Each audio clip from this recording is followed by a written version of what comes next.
Good morning. It's Wednesday, December 2nd, 2014. This is Tech Talk Today, episode 99. My name is Chris. And I'm Angela. Hey, Andrews. Good morning to you. Hello. We have some interesting stories, real thick stories to get to. This is probably it right here. Mark it on your calendars. Circle it. December 2nd, 2014. Probably the last day we're going to have any interesting tech news for the rest of the year, I think.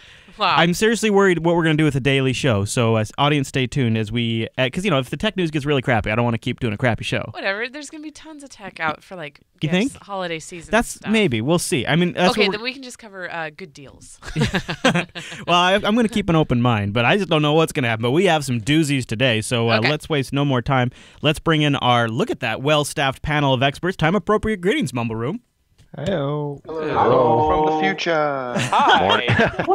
I like that. All right, well, maybe your insights from the future can be helpful with our first story. This is unbelievable because it's literally something from the past, the 18th century. That's at least what prosecutors are attempting to invoke in order to bypass the new encryption on iOS 8 and Android Lollipop. Wow. Newly discovered court documents. And boy, I got to give a tip of the hat to Ars Technica. They did some real, legitimate, went down to the courthouses on the ground reporting because this information was not available anywhere online. They didn't have any records you could get. You had to go get physical copies from the courthouse. Ars has sent reporters out. They have done some amazing reporting here. And here's what we now know. These discovered court documents from two federal criminal cases in New York and California have remained otherwise sealed and suggest that the Department of Justice is pursuing an unusual legal strategy to compel cell phone makers to assist in their investigation. In both cases, the seized phones, seized as in taken, was an iPhone 5S and are encrypted using the built-in operating system encryption. Prosecutors are invoking the All Writs Act. I think I'm saying that right, Ange? It's WRITS. I mean, how the hell would I know? Because it's literally a law from 1789. Wow. They're invoking a law from 1789 that compels a maker to unlock a person's door, the lock maker to unlock their door. So Ars is publishing the documents in the California case for the first time in which a federal judge in Oakland specifically notes that Apple is not required to attempt to decrypt or otherwise enable law enforcement's attempt to access encrypted data, hence the need for this crazy-ass arcane law. Two orders have been handed down on October 31st, about 6 weeks after Apple announced, by the way, that it was expanding iOS 8 encryption. So we don't know exactly Apple's side yet because they have not responded to statements from Ars Technica. Wow. But to recap, the Department of Justice is using this antiquated 1789 All Writs Act to force phone manufacturers to unlock encrypted phones. To try to. At least, yeah. So when Ars went in person to the Oakland courthouse on Wednesday to obtain the documents and is publishing both the applications from the DOJ and the judge's orders for the first time in the article I've linked in the show notes, it would appear, though, that because this act is so damn old, like, it's not available in the PACER system, which is the online database for federal court records. So but in what the documents that Ars pulled out, there's a quote here. It says, the court has the authority to order Apple Inc. to use any capabilities it may have to unlock the phone. This is according to a statement that was written by the assistant U.S. attorney, wrote in the federal court papers, written there. Wow. Wow.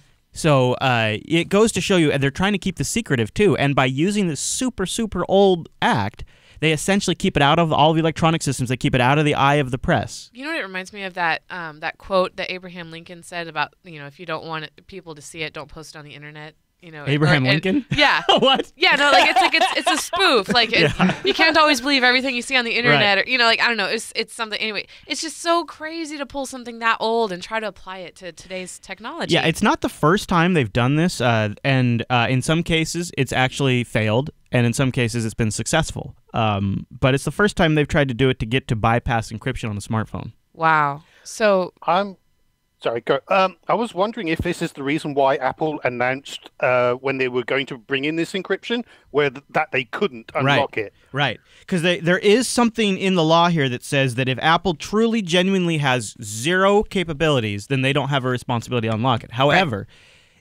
that's a he said, she said kind of situation because the DOJ could simply say, well, look, Apple has access to unbelievable amount of computing resources, and they could use that to crack encryption. Right? There's all of these little wiggle lines that they could draw to say, well, they could assist.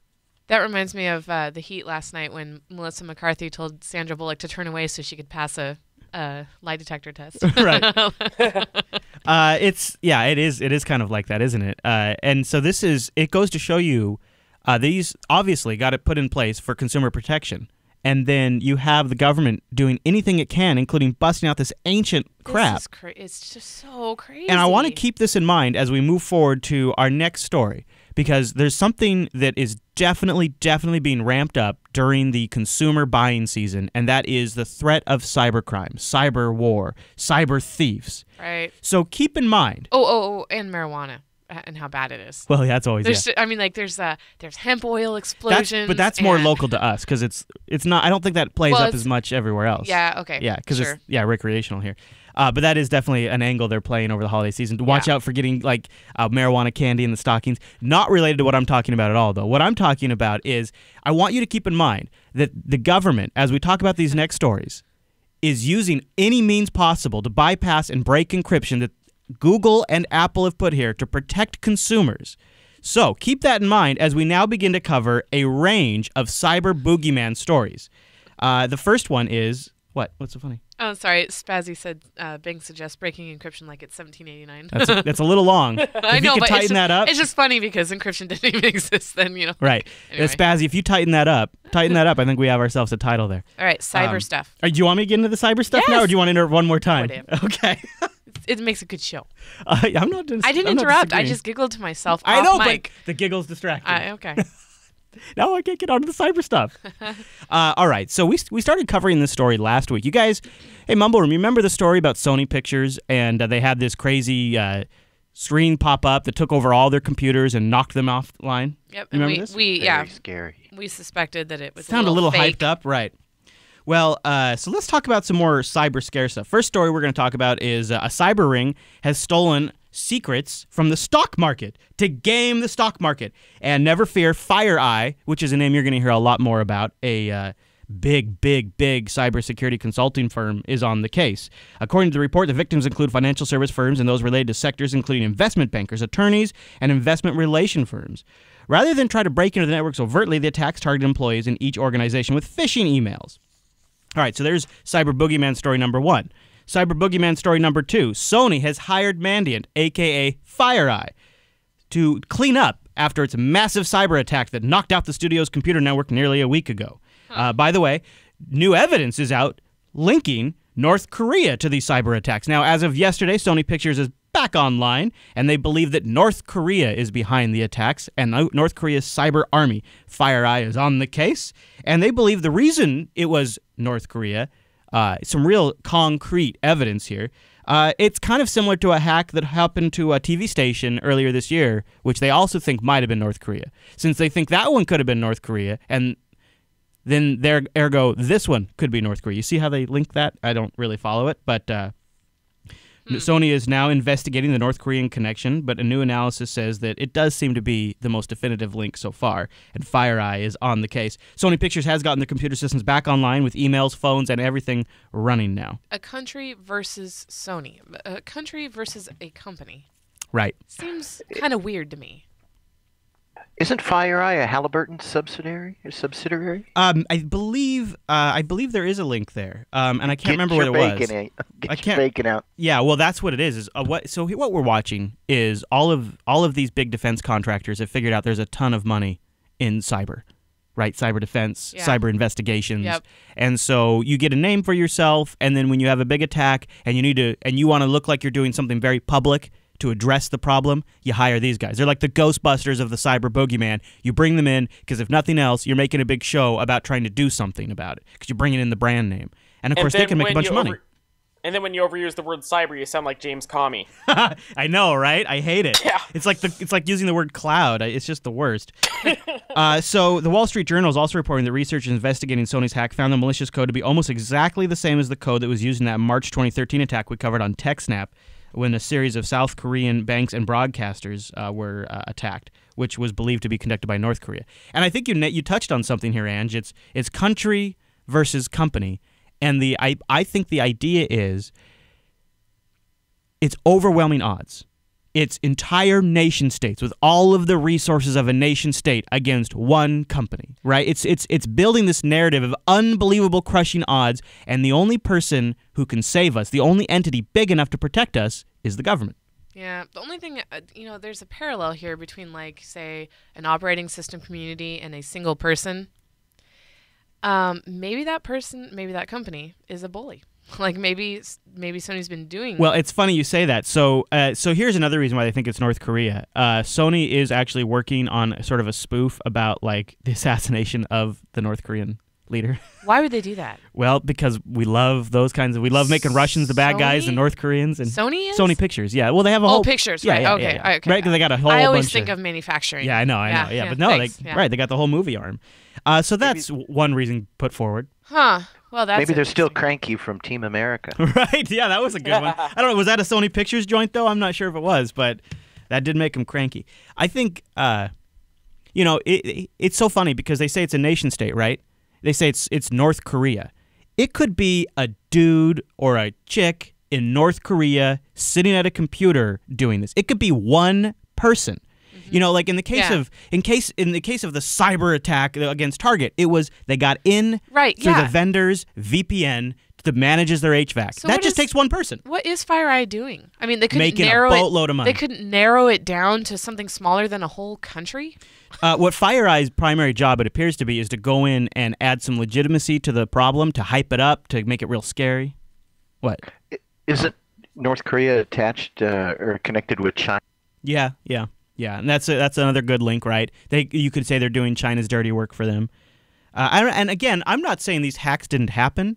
I think what it is you never waste a good opportunity, right? Why waste a tragedy when if you have an agenda you're worried about, like unprotected SCADA systems and things like that, you latch onto it, you make a big deal out of it, you run a lot of headlines. And if you watch this story, as we've covered it, it starts out with a post on Reddit. Remember, that was the origin. That's where this story was birthed, was a friend of an employee at Sony Pictures made a post on Reddit, which then got linked to a whole bunch of sites, which then made it to the top of TechMeme, and then New York Times wrote about it, and now we have this whole narrative, and FireEye's been brought in. We got pictures of Kim Jong-un from North Korea up there with his binoculars. Like, it's full-on cyber boogeyman now, and it happens to be right during the shopping season. And on top of all of that, Sony Pictures is now claiming that their latest movies that you can find on torrent and on Usenet is because of these hacks. That the attackers got in, messed up their machines, and apparently had a good enough connection to download all of their movies that they apparently had sitting around encoded in files that you could just grab and play in QuickTime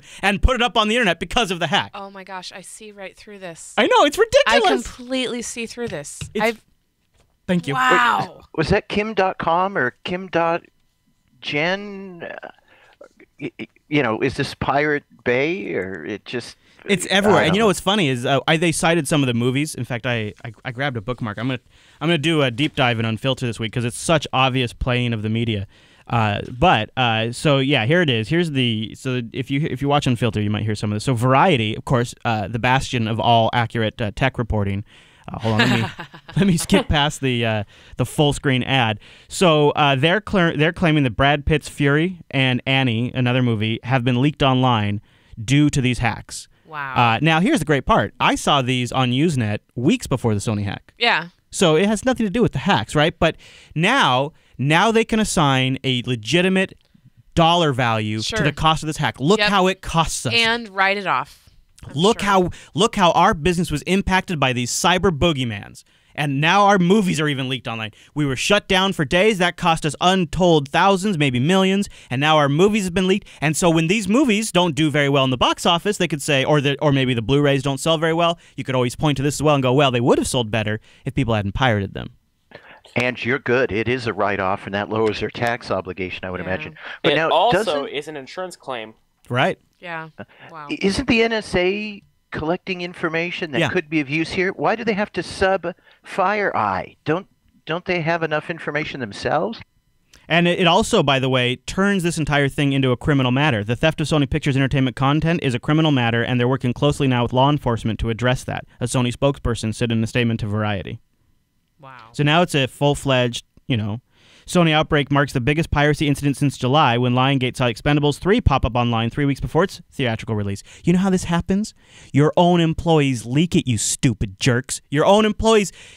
Guys, if you think movie studios produce a movie on like high-resolution film and then they take it back to their offices and encode it to an H.264 MKV file, that's not how the world works. It's not what's happening.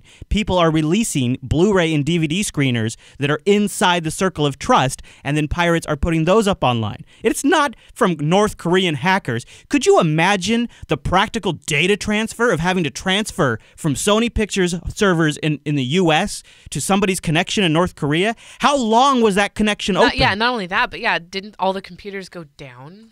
Like, how did they do that while the computers are down? Yeah, it's so maddening, so sickening, because if you have an ounce of like computer knowledge, you see this and you just know this stuff doesn't add up, and they're playing us. Right. And they're doing it right there in the media, either because it's great headlines or because they're not technically savvy or because they have an agenda or whatever it is. Wow. They go along with it and they promote it. And of course, they're all owned by the same companies anyway, so whatever. All right, let's change topics because Chris is all upset. And I think instead we should focus on an interesting trend. Probably not too surprising, but the needle has finally moved over to Chromebooks for Q3 in U.S. schools. Google sold more Chromebooks to U.S. schools than Apple sold iPads. This is kind of a big deal because the iPad's been a huge seller. In fact, if you've wondered why some of these old iPad models are around, like the iPad 2 and stuff, it's because they're selling them to schools. According to the latest, it is. I know. According to the latest data from IDC, Google, for the first time ever, has overtaken Apple in the United States schools. Research from IDC shows that Google shipped 715,000 Chromebooks to schools in third quarter alone, while Apple shipped 702,000. So we're still both in the 700,000. And you got to wonder, too, like if that might be more closely linked to model releases. Chromebooks, however, started at $199, right? The iPad Air, even the educational discount, still $379. So the iPad Air is a lot more. Now, the mistake that this article is making is you don't buy the iPad Air. You buy the older iPad models for students. Yeah. But the Chromebook has a few other things going for it, right? Chromebook has a full-size keyboard instead of a touchscreen. And if you get an iPad with a keyboard dock, well, that just raises like another $80 to the cost of the iPad. Yeah, you can do that for each iPad. Right. And the Chromebooks also have that nice ability to just sort of it's nice or bad depending on your point of view, but they also come with the Google App Service, which can be really great for schools. You know, it includes the docks and the storage. Yeah, I was just thinking, like, you wouldn't be able to use the iPads, like, in typing class, but you could use the Chromebooks. Yeah. Yeah, absolutely. Eric, you've got a son, and when your son starts to get interested in getting a computer, what do you think about giving him a Chromebook? Is that too limited, or is that a good, safe spot for him to start where maybe he won't necessarily break it? What are your thoughts? No, that's not a bad safe spot. I mean, one thing that we've been looking at is that he uses my wife's Kindle Fire, which is a first-generation Kindle Fire, a lot, and he does extremely well with it, with the touchscreen swipes and everything. I know that's something similar to what you've experienced with your son. So, he's already able to put together, like, virtual puzzles on there. So it's just like, would he fare better with a tablet, or would we want to maybe give him my wife's old laptop and throw something like Fedora sugar on a stick on there? We'll see. But I could see, because the question really comes down to is, so when you get these Chromebooks, it's kind of a package deal, right? That also means the students are using Google apps. If you think about it, it's not much worse than a cheap Windows laptop that includes Microsoft Office. It's sort of a new form of lock-in. But at the same time, what is more important is having access to technology and resources like this. And the fact of how you do it is maybe less important. Maybe that's more of an implementation detail, and the broader detail that students are now getting more universal access to technology, regardless of the type of technology, is perhaps a good thing. Do I wish they could all be Edubuntu machines connected to an own cloud instance? Absolutely. But not every school district has a Charlie Reisinger, So I think I would be glad if my kids were going to a school where they were given a Chromebook. I would be happier if it was a more full-featured system, and I would also be happy with a tablet at the end of the day. Yeah. What do you think? Yeah, I agree. I think any time that we can incorporate technology is good because, we never had anything like that. And it encourages creativity and exploring. We could check out those, like, one, I don't know, I don't even know what they did. Yeah, they were worthless. Do you remember? Yeah. Like little research things? No, they had like a key. They had a full keyboard, but they had like the single line, little like a LCD, calculator. screen. Yeah. Man. The worst. Yeah. Well, I mean, if you look at it this way, last week's Linux Action Show and last week's Linux Unplugged, they were very... I mean, you had Charlie Reisinger on, and yeah, you just messaged him. And what he's doing is brilliant. Yeah. He's just giving these kids access to the system. Right. And they're learning from it. It's amazing. Yeah, I mean, Mumble One in the IRC points out, there is a dark side to this. So in the past, when we were going to school, if you bought a desktop or a laptop and it ran Windows and it came with Office, that transaction's done. Hi there. Now, if you give them a Chromebook, they're essentially getting incorporated into a system that sort of does behavioral analysis, data tracking, signals analysis forever, right? And so they can watch, let's just take Dylan, right? They could watch Dylan from the age of 5 or 6 to the age of 18. That is a bit of a different story. When you bring in that big data aspect to it, it does sort of change the calculus a little bit. Yeah. That is if he gets to keep it, though. Right. But it'll always, that's the thing, though, it'll always be tied to that account. Right, it's always going to be tied to that Google account he creates. That is the downside of Chromebooks, because it is tied to a Google account, and they're going to be tracking everything. Right. Yeah, so even if you go to a different computer down the road, I get it. Still data. I get it. Yeah. Yep. Okay, so our last story, which is lawyers be making money regardless. This one's for you. Okay.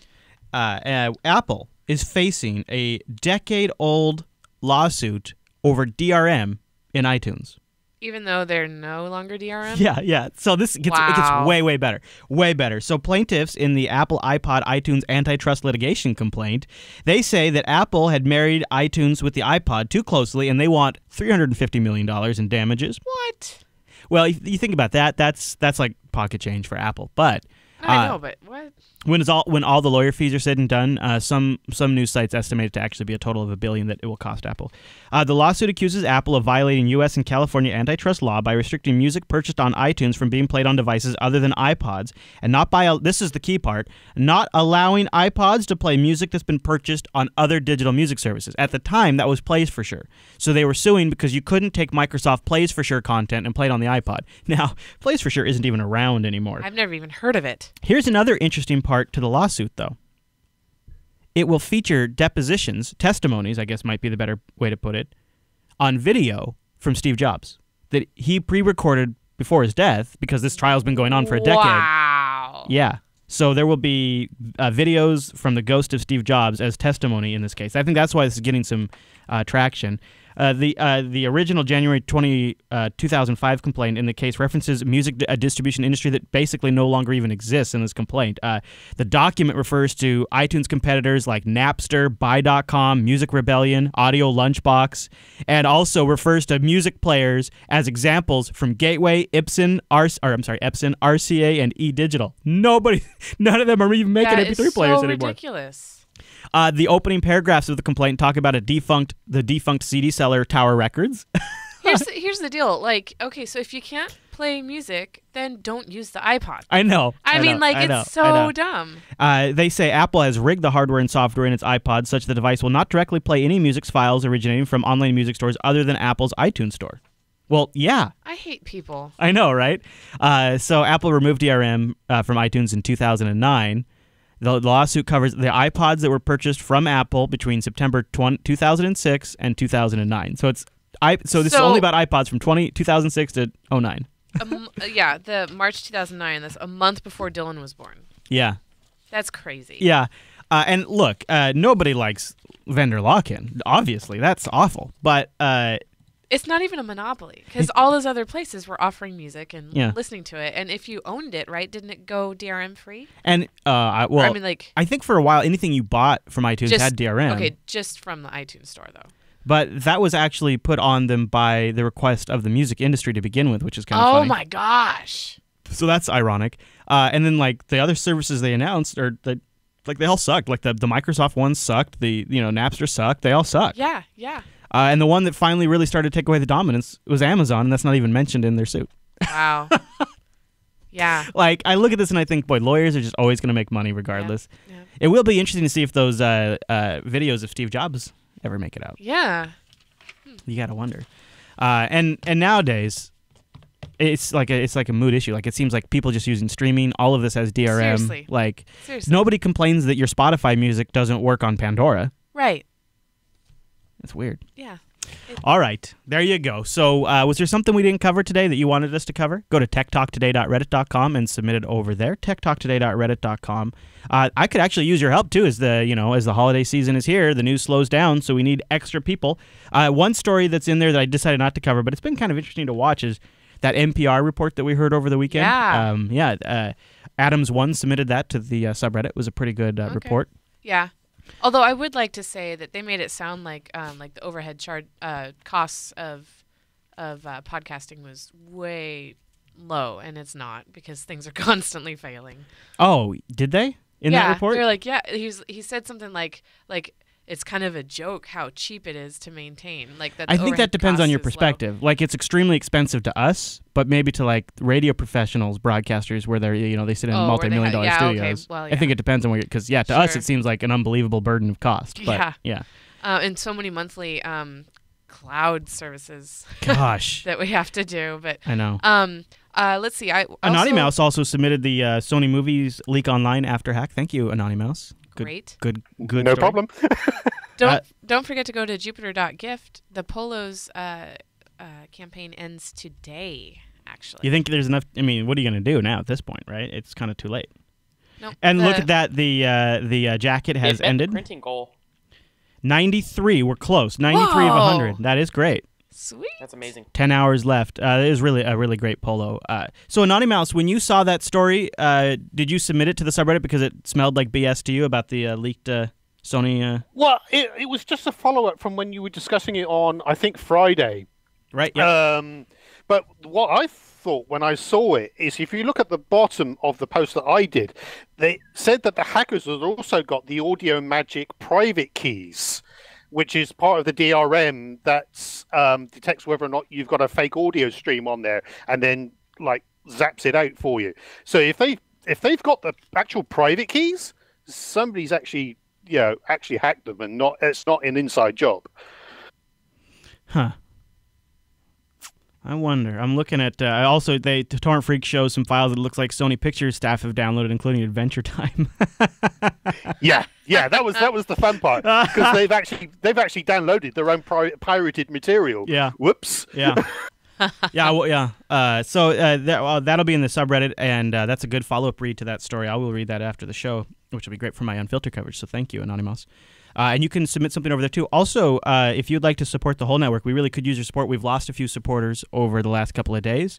We're at 409, and you can go to patreon.com/today and invest in the Jupiter Broadcasting Network. What this does is it really helps us immensely. It's a little sad to see the number go down, because we need that support so badly that it kind of takes a little wind out of our sails. But you have a chance. You can get in for the month of December over at patreon.com/today. And, yesterday I submitted a video for the patrons. You have to be a patron of any level, any amount per month. And I did a really quick and dirty one-take video of our storage setup here at JB1. Sweet. Yep, it's on the Patreon activity feed. And if you're a patron of Tech Talk Today or the Jupiter Broadcasting Network over at patreon.com/today, you get access to it. I'll try to do more of those, too, just as a thank you. I've been really, really, really busy, so I haven't had time. And with the holidays, I'm probably going to stay busy. But if you'd like to give us the gift of support, patreon.com/today. Also join us live Tuesday through Friday now, the new time slot. We're taking Mondays off. Give us time for the news to settle in and get the good stories. Tuesday through Friday, 9 a.m. Pacific, noon Eastern. And we'd love to have you join us in the Mumble Room or in the chat room. Andrews, is there anything else we should cover before we get the heck out of here? Probably some sort of old-time commercial or something? Yeah, something to put us in the spirit of the holiday shopping season. Just be careful of that cyber attack, everybody. Yep. All right. Well, how about a old computer commercial? This is going to make me feel old, because it wasn't my first computer, but it was given to me as sort of a second computer when we picked it up. And I didn't get it brand new. I got it kind of used. But the best part was it came with a whole bunch of cartridges. Yes, this was a computer of mine that took cartridges out of the 80. We'll leave you with this classic commercial. See you back here tomorrow, everybody. Thanks for joining us. Some people have big plans after school. You know what Elliot's going to do? Jeff, too. Elliot's at work on a book report using Scripsit on Radio Shack's Color Computer 3. It hooks up to his TV. And Jeff's at his Radio Shack Color Computer 3 playing the newest football game. But wait, what's Elliot doing playing new Super Pitfall? And Jeff's having a blast with a new math tutor. You never know what you might try with more than 100 programs for fun and learning. Radio Shack's Color Computer 3 comes with everything you see here. Other items each sold separately, only at Radio Shack.